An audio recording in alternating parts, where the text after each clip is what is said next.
2022 жылдын 3-4 май күндөрү Баткен Өрүзар коомдук уюму тарабынан мындан 1 жыл мурда кыргыз-тажик чек арасында орун алган окуяда каза тапкан 36 жаранга багышталып Куран окулуп эскерүү иш-чарасы өткөрүлдү.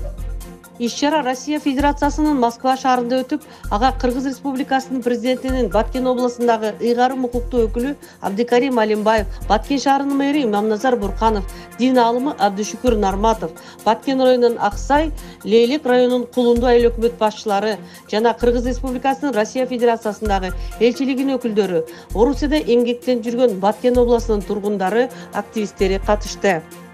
Баткен областындагы 2021 жылы 28-29-30 апрелдеги болгон Кыргыз-Тажик чек арасындагы кооламда бизден өтүп кеткен мекендештердин элесине Куран окуу менен бир спорттук иш-чара уюштурабыз деп чакырылып калдык. Бул маселени мен туура деп чечтик, себеби дегенде азыр бизде да бир жака чыгыштагы оор Баткенден бирок дем алыш күндөргө туш келип калган экен.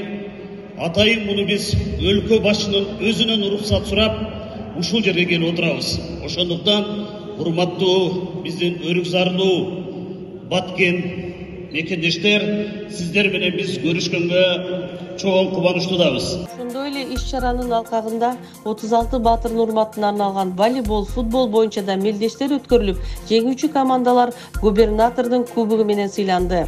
Мигранттар менен болгон жолугушууда Баткен областына инвестиция тартуу, мигранттардын өз кичи мекенине келип ишкердик жүргүзүү маселеси да каралды. Өз кезегинде облус башчысы айтылган көйгөйлүү маселелер жана сунуштар боюнча тиешелүү иш-аракеттер көрүлөрүн айтып өттү.